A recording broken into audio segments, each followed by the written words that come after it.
This is a free car, and what I mean by that is I leased this Fiat for $0 down and $0 a month, and Kase's lease wasn't much more than that.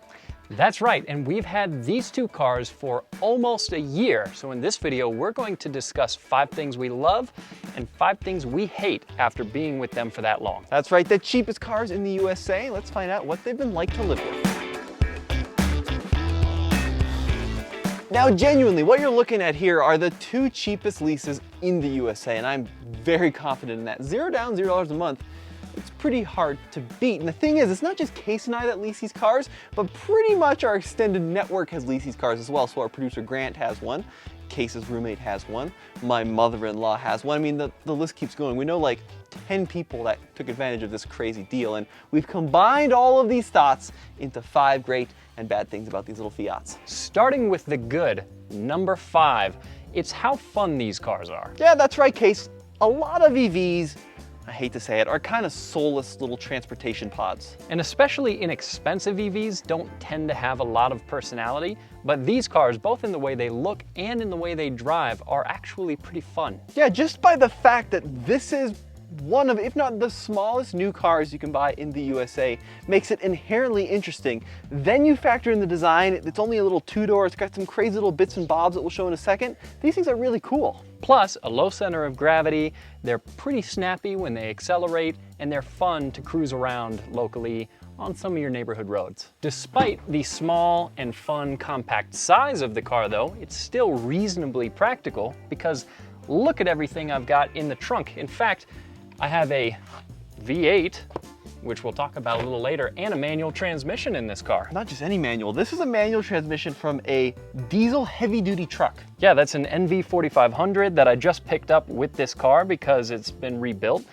And I figured, yeah, why not pick up a transmission with my Fiat? What did the trans guy say when you rolled up in this thing? They didn't bat an eye. At least not out loud they didn't say anything, but they might have had some thoughts internally. Stunning. Stunning. Number 4 thing about these cars, and we're both totally on this page, is these cars are actually very fun to drive for what they are. 100%. It drives exactly the way it looks, which is a little sporty, especially for a small car. It's got a good little kick of torque to help you accelerate, and low center of gravity, and the steering doesn't communicate anything to you at all through the steering wheel, but it does steer pretty quickly, so I love driving it. Yeah, and it's super great in tight environments because you can just zoom and zip through traffic and park wherever you need to park, and if you have to parallel park, nothing is better, and it's just a fun little car to drive. I mean, it's not like a Taycan, but it's still pretty good. One thing I have noticed though, which is interesting, and I wouldn't have expected it, is that the car has a surprisingly large blind spot. So on either side of me, I've seen a vehicle as large as an F-150 disappear from the view of my side mirror, but not be visible to my side yet. So I'm a little surprised by that. Interesting, yeah, and this car doesn't have standard blind spot monitoring, so you do have to pay attention. But as a whole, especially compared to something, Mary's not in the car anymore, so we can slander her a little bit. Compared to her Leaf, it's a lot more fun than that. This is a lot more fun than that. So our number 3 like with this car is how quick it is to charge, because the battery is pretty small. It's right around 40 kilowatt hours, which means even if you don't have the fastest charger in the world, it charges pretty quickly. The car comes with this 110 outlet charger. However, when we got these cars, they also gave us a more substantial charger. Allegedly. I never actually got mine. You didn't? No, I did. They never sent it to me. But yes, well, I was supposed to have gotten like a level 2 charger with the car. But like you said, Kase, you can drive this car 80, 90 miles. In the summer, especially, come back with 40, 50% charge remaining. And then in a couple of hours on that included level 2, you'll be right ready at 100%. But even off of this charger, you can get it to full overnight. Yeah. And unless you're driving more than 150 miles a day, yeah, it's really not a problem, the range. This little dinky level 1, I mean, seriously, my mother-in-law only uses this basic 110 charger at home, and they never have issues with it, which is very cool. But here's the thing. You can also fast charge these cars. They don't fast charge super quick. I think it peaks at about 50 kilowatts. And if you are charging your car, instead of dinking around on your phone, do something productive, and that's where our sponsor for today comes in. As you wait for your car to charge, you can use this, the Fanttik Slim V8 Apex, to vacuum out your car because it's a portable vacuum. Let me show you how it works. This little guy might be small, but it's mighty, and with this included extendable hose, you can reach the hard to get to areas. Also, the V8 Apex turns into a mini compressor, and that way you can hit more nooks and crannies in the dash. At full power, the Fanttik will run for between 10 to 12 minutes. However, on eco mode, you get up to 40 minutes of runtime, which is plenty of time to tidy up the inside of your car. Plus, when it is time to plug the Fanttik in, it's got a little USB connection at the bottom. You plug it into your car, so it's always ready to go. And right now, you can score a deal on your own Fanttik V8 Apex 4-in-1 cordless mini vacuum at Fantik's Amazon store.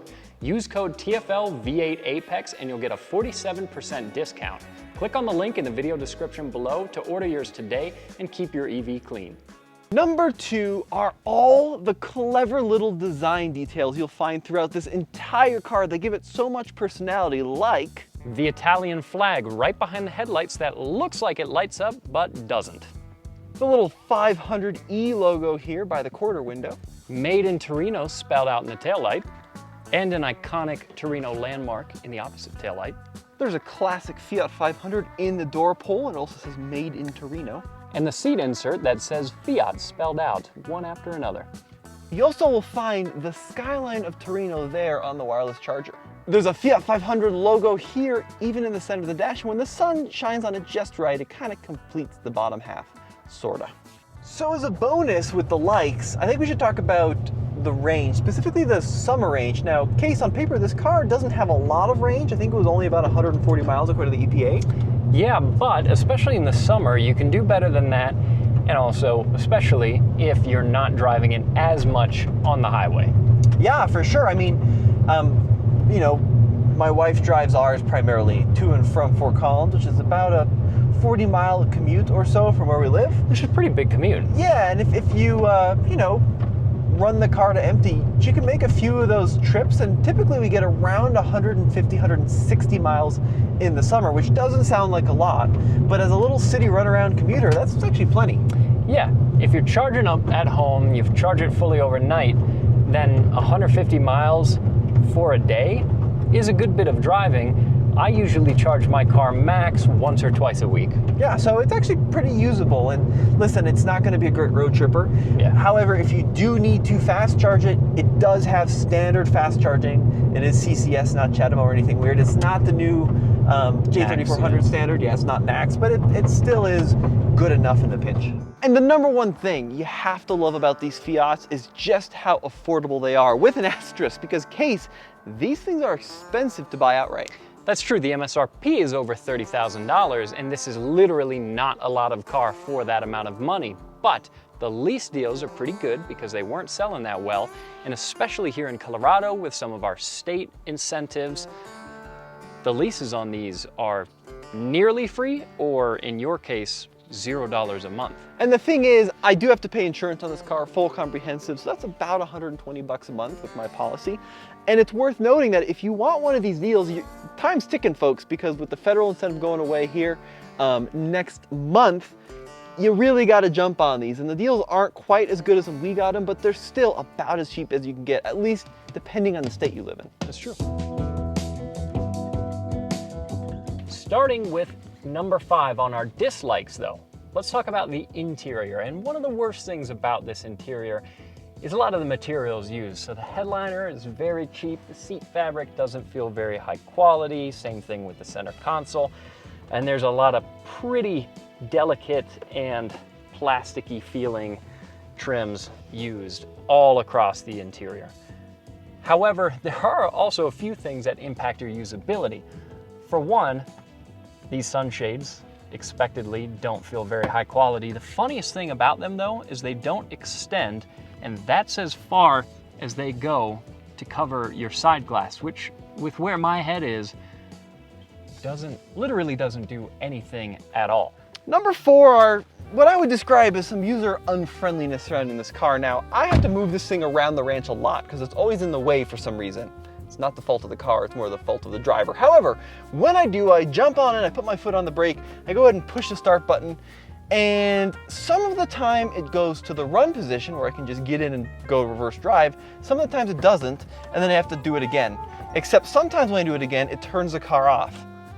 Why? So that time foot on the brake, it just went to the on position, then you have to push it again for the run. That's annoying. And the other thing too is, if I'm just moving it out of the parking spot, I don't want to have to put my seatbelt on. So I go to put it in reverse, and then the car won't move because the parking brake is locked on. So then I have to turn the parking brake off or put my seatbelt on. These are little things that sound dumb, and especially for quote unquote a free car, they are very dumb for me to be complaining about. But from a day-to-day livability standpoint, that does get a little old. And Kase is going to point out a couple other weird oddities in these cars that makes them kind of a head scratcher. Now, to be fair to this interior, there's a few things that it does really well. The steering wheel's nice, there's body color on the dash which looks good, the screens are good, and it's got a wireless charger, so a few nice features. But where are the heated seats? Especially us being here in Colorado, that's something that we want desperately. And there's only one cup holder for the two front seat passengers to share, which in America is crazy. The number 3 bad thing related to this car, and we talked about it in the good side of things, but we also need to talk about it in the bad side of things, is the range, specifically in the winter. It does suffer quite a bit in the winter. I notice it's more like 130 or 140 miles instead of maybe 150 or 160. And then if you're cruising the highway, then it really suffers. Yeah, I mean, if I have to take this thing into Denver down I-25, 95 to 100 miles if it's cold out is kind of the norm. So pretty much 1% battery for 1 mile traveled if you're on the highway in the winter, which is not great. Not great, yeah. So I think like seriously 160 miles in the summer, it's all you need. But in the winter, that's when you start feeling it. And then luckily, these cars do have this little timer where you can start the heater when it's plugged in at night, which is kind of cool. Yeah. In theory, you could use the app. In reality, you probably can't. But the heater does use a lot of power. The number 2 not so great thing about this car is one that impacts your daily driving of it and living with it quite a bit. And it's the radio, the stereo, the audio system in this car is just not good. This is one of the few cars I've driven where I regularly listen to this radio at full volume, which you don't strictly need to do, but for some music, I want to have it pretty loud, and as loud as it goes in this car is not that loud, and also the quality, not very good. It's pretty tinny is the word I would use to describe it, and it doesn't have a lot of bass to it. Now listen, the edition red that we're in, right, it's kind of the more entry-level Fiat 500s. Yeah. I know there are other trims, and you know, maybe as you climb up the trim structure, I don't even know if you can get a better radio in it. But certainly the bass system is pretty poor, especially when you consider that the MSRP on this car is over 32. And like what we keep coming back with this car is, if you have to pay MSRP, this is a pretty crappy deal. Yeah. But when you consider the lease incentives, that's where it makes sense. The number 1 dislike about owning these Fiats is they're not without their glitches and quirks. That's true, and perhaps one of the most annoying is in its charging. And like we said, it does charge pretty quickly because it's a relatively small battery, but both of our cars and a lot of our friends' cars do something interesting where you'll plug them in, you'll walk away from the car, it'll charge for 10-15 minutes and randomly stop. And then you got to go back in, open up the door, and wake the car up for it to continue charging. It's a very weird issue. Yeah, and we've gotten emails about this, so I hope that Fiat does something to address this problem. And it's not all the time, which is the weird thing. At least with mine, it's every now and then, or sometimes it just doesn't like the charger that you give it, and then I had to switch to a different charger for a while. I mean, it is truly bizarre, but the frustrating part is like 90% of the time I'll wake up with a full charge. The other 10% of the time I'll wake up and it'll have 32% left in the battery plugged in. It's very weird. The other thing that doesn't work consistently is the app for this car. Yeah, the app is pretty terrible. Now, here's the thing. You get a free trial with the app, which I actually use quite a bit. I could unlock the car, lock the car sometimes. Other times it would just fail to do what I ask of it. Your car got stuck on a range reading for like months on end. Yeah, so the app just wouldn't update certain aspects about the car. And other times when I would try to remote start it, which was the main feature I wanted from the app, it would be early in the morning, wintertime, it's parked right outside of my house, and the car would remote start for a little while, and then at some point randomly just lay on the horn for like 5 continuous seconds and wake everybody up. That's really funny. There's a couple like quality things. My car has a pretty nasty whistle out of the rear hatch. And now we have to talk about the holes. That's true. These cars, all, at least the ones that we've inspected, have this strange hole in the dash that looks like an accident, but if we walk over to mine, It's got it as well, so I don't really know what's going on there. There's also a slightly different hole on this side. It's like there was a cutout that kind of starts falling in. So listen, there's nothing on these cars. We've driven these collectively like 20,000 miles between all our Fiats. Nothing is technically broken or we have to bring them to the dealership. No. But there are some weird little Italian quirks you have to work around. Yeah, there's at times maybe some questionable quality control, but it's nothing that keeps you from using the car. So Kase, both of these lease deals are just over 20,000 miles in 2 years. Yep. I think I'm like 7,000 miles in ours. How many are you on yours? About 4,500 if I remember right. And ultimately, it's hard to really complain about these cars for the price that we're driving them for. They're not great road trippers. You're not gonna carry around tons of people or tons of stuff, but for a commuter car, day to day, to get to the grocery store, to the office, to the gym, it's pretty great. Yeah, really, really, really good for that, especially considering the price. Now, here's a question. I think our lease buyouts in like another year and a bit, right, are, I think mine was like $17,000 or $18,000. Yeah. Are you gonna buy yours off the lease? Not for that amount of money, but when 50 or 75, however many of these at the dealership in Colorado was leasing out all at once when this deal was going on. Hundreds. When they come flooding back into the dealership, you might be able to get them for even less, and then I'd consider it. And they'll take 5 raspberries and a nickel. I'm taking that thing home. And that's not impossible. Not impossible. Let us know what you guys think in the comment section below of our little cheap Fiats, and as always, it's been Tommy. In Kase. Huge thank you to Fanttik for sponsoring this video. Be sure to check them out using the link below.